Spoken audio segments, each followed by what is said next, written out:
Aloha and welcome to Ehana Kako. We're here every week on the Think Tech Hawaii Broadcast Network. I'm Kili'i Akina, president of the Grassroots Institute. Well, if you've looked around our islands here in Hawaii, you've noticed something new has been taking place recently. Some of the problems we have in terms of housing the homeless and providing welfare benefits have actually become real problems for us in terms of overtaxing our system. Many people have noticed that some Pacific Islanders have shown up here in Hawaii. Now, some people feel good about that because we are the Aloha State and we welcome people. Other people don't feel so good about it. And one of the reasons is that it's costing us something. It's costing us to host our visitors from other Pacific Islands. There are 3 Pacific Islands in particular, Micronesia, Palau, and the Marshall Islands. These groups are part of what we call a COFA, a Covenant of Free Association with the United States of America. We're going to talk a bit about that because we have an expert today who understands the situation, who has lived in the region, and who has some exciting national policies for us to talk about. But it's going to help us to understand not only our Hawaii and other states where these visitors come, it's going to help us to understand how the government works and what really works in changing the lives of people. My guest today is the president of Habele. Habele is actually formerly called the Outer Island Education Fund, and by that we are not referring to the outer or neighbor islands of Hawaii. We're referring to parts of the Pacific. Neil Mellen is with us today. Neil, welcome to the program. Aloha, and thank you for having me. Well, we're delighted to have you here. We want to thank you for working with the Grassroots Institute and briefing our staff to come to an understanding of an issue that a lot of people aren't all that familiar with. Tell us about these 3 island groups that are relevant to what we call this Compact of Free Association. Yeah, there are 3 independent, sovereign Pacific Island nations that are each in what is called a Compact of Free Association with the United States. And these 3 islands that are collectively called the FAST, the Freely Associated States, they receive large portions of their own government's budgets through direct appropriations from the United States and eligibility for U.S. domestic programs. And it's the case, isn't it, that their citizens are also eligible for federal and, in many cases, state benefits throughout the United States? That's right. So part of the Compacts of Free Association is the fact that on one hand, the U.S. has very broad defense and military base privileges in these islands. I see. And on the other hand, the citizens of these freely associated states can essentially come and go to the United States. And when they arrive in the U.S., by most measures, they are afforded the rights and privileges of a native-born citizen.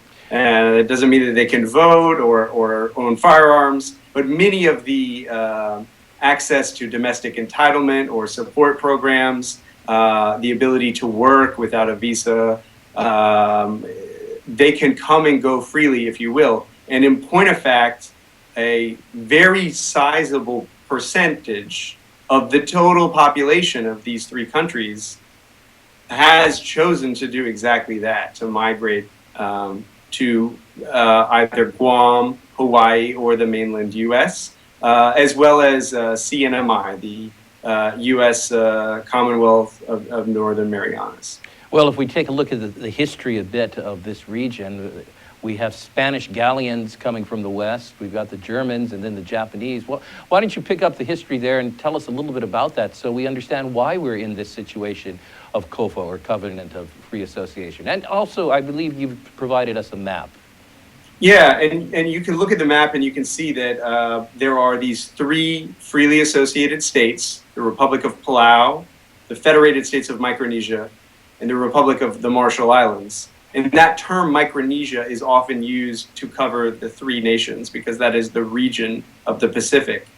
And of course, the history is that this was something of a colonial backwater. The Spanish passed it on their way to the Philippines. The Germans picked it up as a colony late in the Great Game from the Spanish. And the Japanese entered World War I precisely so they could take control of these islands. And so when the U.S. came through during World War II and liberated the islands from the Japanese, there was a decision on the part of the Pentagon to maintain a presence at what has been called the strategic crossroads of the Pacific.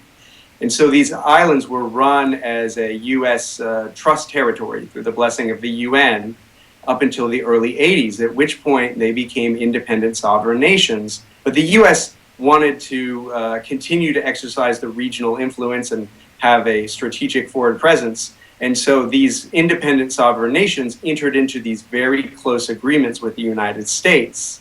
And that's because America remains very interested in Micronesia. It is a strategically important area. They flank the forward U.S. defense perimeter. And these islands dominate the sea lanes both towards Southeast Asia as well as the South Pacific. And so the U.S. retains a great interest in base rights and having an area of control around the adjacent territory of Guam. Well, those sea lanes are very valuable down there in the South Pacific and in the Southeast Asian region.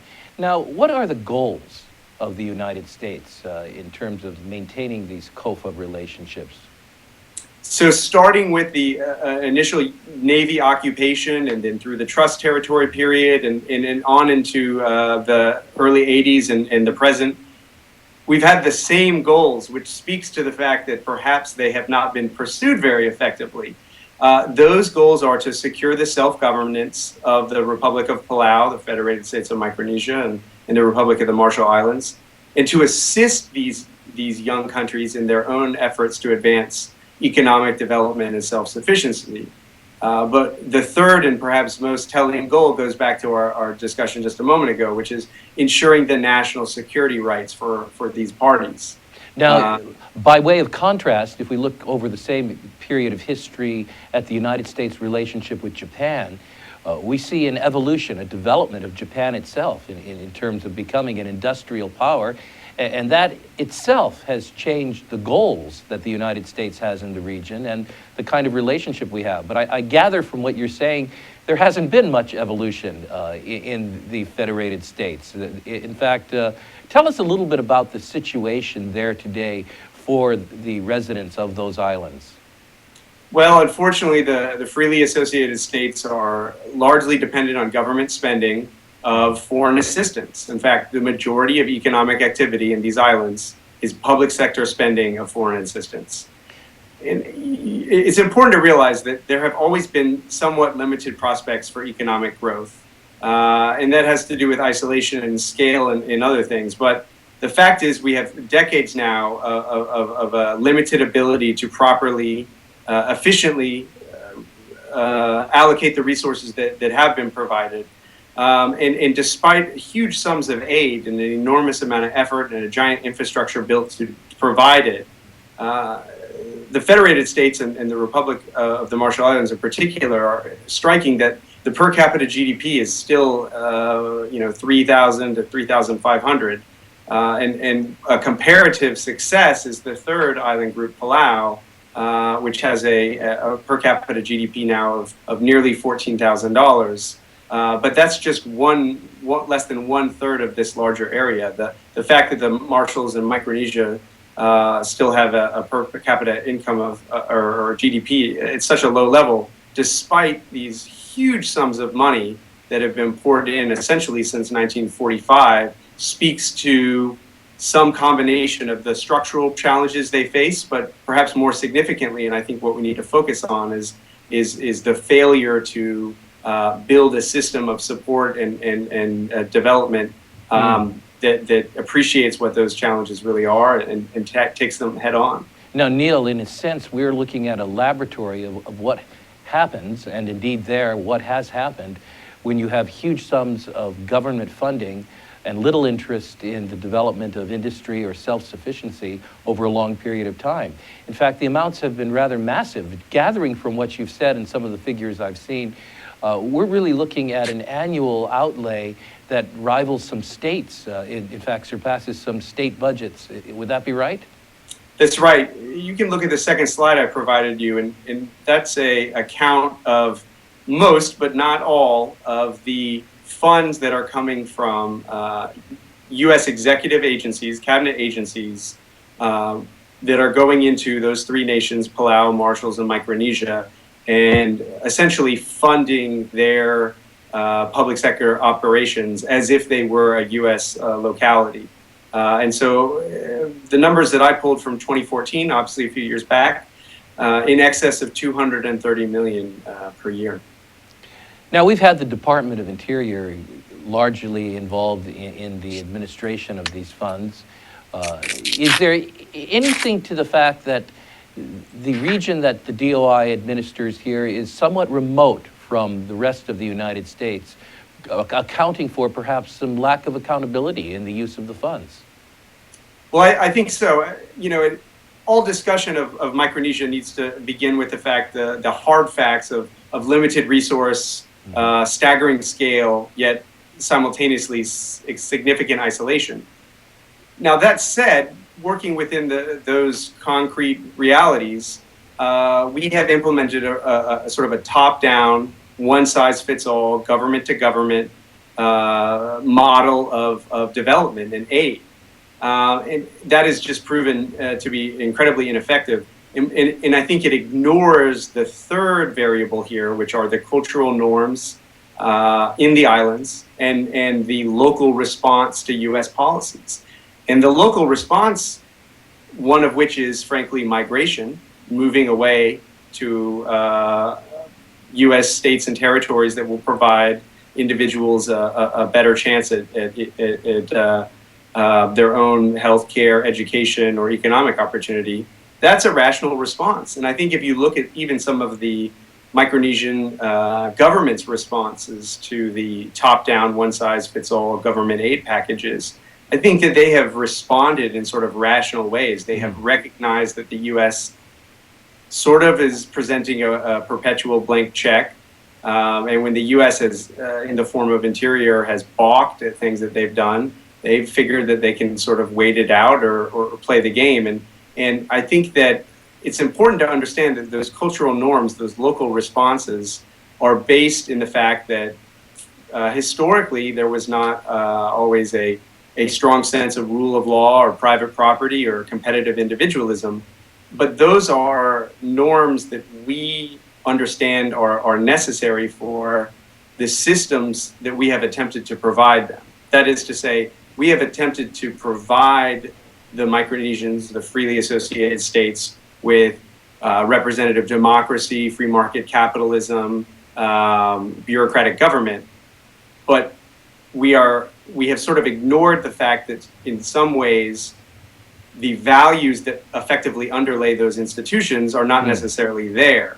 Well, and so rather than attempt to develop them or adjust systems that to work in a way that's more effective with their values, we've actually come back with this very heavy-handed, one-size-fits-all, centralized bureaucracy that is essentially, in the face of frustration, come to either withhold money from the Micronesians or micromanage the money that has gone through, which is frankly, number one, not productive. But number two is against the stated goals of promoting their development and having our own interests in the region. Well, one way to put that together is to realize that it's counterproductive. The very efforts we've made with the billions of dollars spent to help rehabilitate these islands and bring them into the modern world have actually worked against that happening because they've created a sense of welfare dependence. When we come back from a short break, I'd like to ask you, Neil, exactly how the COFA works and what some of the problems are with it, and maybe we can close today's discussion with a bit of a look at the solution. We'll be right back after this short message. I'm Keli'i Akina with Neil Miller. Right now, we're talking about what's going on in the exodus of many people from the Pacific Islands, part of the COFA agreements, coming to the United States. Don't go away. We'll be right back after this short break. Aloha, I'm Kirsten Baumgart-Turner, and I'm fortunate to be able to host Sustainable Hawaii at thinktechhawaii.com. I hope you'll join in with us every Tuesday from 12 noon to 1 p.m. to see the interesting people we have to share with you their information. Aloha. Aloha, my name is John Waihe'e, and I used to be a part of all the things that you might be angry at. I served in government here and may have made decisions that affects you. So I want to invite you in. I want to invite you in to Talk Story with me and some very special guests every other Monday here at Talk Story with John Waihe'e. Come on in, join us, express your opinion, learn more about your state, and then do something about it. Aloha. Well, we're back on Ehana Kako here every week on the Think Tech Hawaii Broadcast Network. I want to say thanks to Jay Fidel and the wonderful staff and crew of Think Tech Hawaii, broadcasting about 30 to 35 hours of original content from Honolulu going across the world, and you can find that content on thinktechhawaii.com. We like to say at the Grassroots Institute, Ehana Kako, which is a saying that means let's work together. Let's all work together for a better economy, government, and society. And our economy here in Hawaii, like some other states, is being impacted by individuals who are fleeing from their own land. And Neil, I wanted to ask you a question. Our expert Neil Mellen of Havele, who understands this region perhaps better than anyone else, how are people reacting to the fact that their economy has faltered? There was a time in which the fisheries industry was booming out in these Pacific Islands, and today it's been decimated, partly because of federal law as well as other factors, international factors as well. What does the average person do to respond to the fact that they just don't have the kinds of jobs you need to make a living, and federal funds for programs to help in everything from diabetes to other health needs seem not to be very effective? Well, frustratingly, the rational response for many individuals who look to see that the primary source of jobs is through the governments in Micronesia, and they see the shortcomings in the educational and the healthcare system that the U.S. has funded so well. The rational response for many individuals is coming to the United States. And either that is for economic, healthcare, educational opportunity, or often simply to receive some of the benefits and services or even entitlements that they are uniquely eligible for. As the compact provides, they come to the United States and have many of the rights and privileges right off the bat of a domestic natural-born citizen. Well, we are spending as a nation about $250 million every year in order to provide benefits in the region, and this is administered through about 11 federal agencies. Exactly how does the Covenant of Free Association work? What are some of the nuts and bolts? So there are numerous federal agencies, from USDA to the Department of Education, Health and Human Services, that local and state governments within Micronesia, the Marshalls and Palau, can draw down money just in the way that perhaps the government of Guam or Hawaii could. But there is also an enormous amount of direct government-to-government aid, and that is the lion's share of the money that is flowing annually, about $235 million in 2014. And that money is essentially entirely controlled by the Office of Insular Affairs, which is a section within the Department of the Interior. And so specifically, you have this very small section, about 40 employees within the Department of Interior. I think we've got a slide on this. Yes. And this small section controls $650 million in funding every year. And to give you a sense of that, if you were to divide the entire budget of the EPA by the number of employees, you have about $500,000 worth of appropriations per employee. So, Neil, this is in addition to, or does it include the $235 million of annual direct funding? So this includes most of that, but the Office of Insular Affairs is also responsible for the U.S.'s engagement in some of the other areas that are what we would call non-states or territories or former territories. So this would be primarily the freely associated states, Micronesia, Palau, the Marshalls, but you'd also have American Samoa and the territory of Guam. But my point is that this is an enormous amount of money for an incredibly small department. And as a point of reference, I said that if you compare budget authority per employee of the EPA or Health and Human Services to the Office of Insular Affairs. At the Office of Insular Affairs, there's about $15.5 million of budget authority per employee. Well, So essentially, you have this small group of people who have an enormous amount of money and authority. And in practice, that means that they have an enormous amount of money and authority and relevance and power over the domestic economies and affairs of these freely associated states. And so it's interesting to note that in other parts of the world, when we're interested in promoting development, self-sufficiency, economic growth, we send in experts from the State Department, we send in experts from USAID, we bring in people from the Department of Commerce, we try to wrap in nonprofits, private business individuals. The United States' approach to development in other parts of the world has been a lot more pragmatic.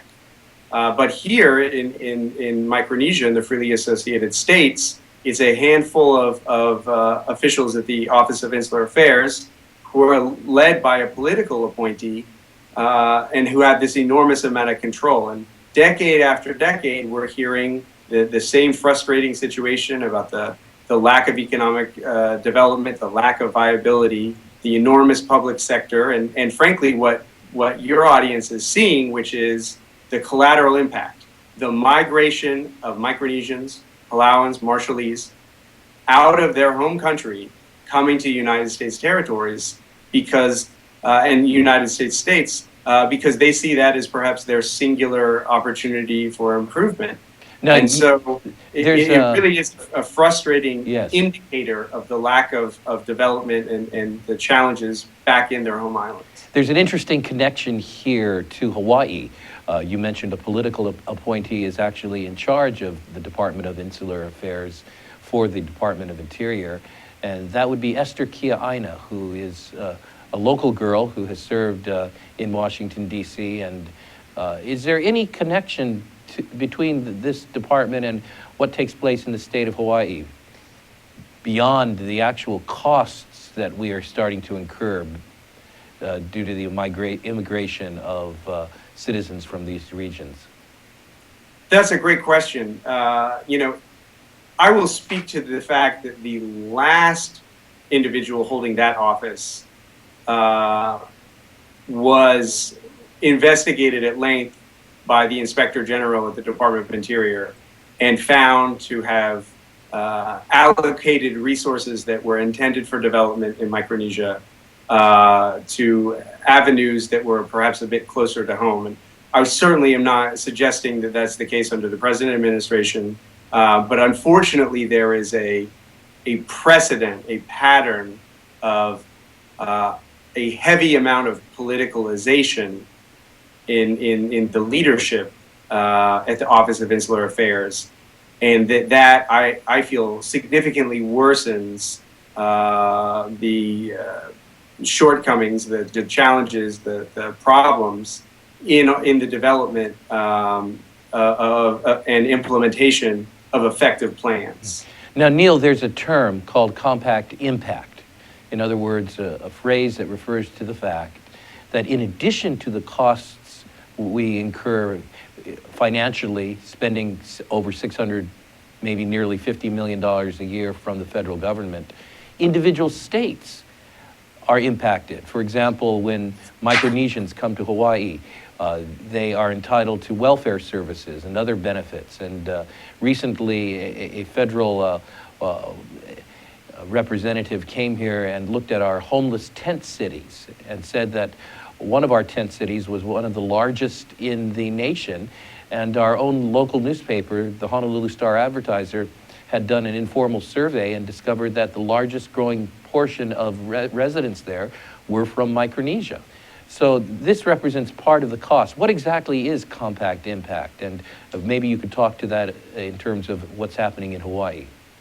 That's sure. I have a slide that gives a general overview of the numbers. Compact impact is a descriptive term for the financial impact that migrants from these freely associated states have had on the state and local jurisdictions in the United States to which they have migrated. And so what has happened is citizens from these FAS nations who are in compact with the U.S., they can easily move to the U.S. where they enjoy many of the rights and responsibilities of citizens. And now we're at the point where about a quarter of all of these citizens of the freely associated states live within the United States. Well, And 2/3 of those are located in CNMI, Guam, and Hawaii. I see on and your. it's estimated That's in the right. case of Hawaii, the figures released by the state government there, it's estimated that there are, this last year, $100 million in costs for services, whether that is healthcare service, provide emergency room visits, educational services, children enrolling and then having to get remedial services at a public school. Obviously, there's housing vouchers and other things like that.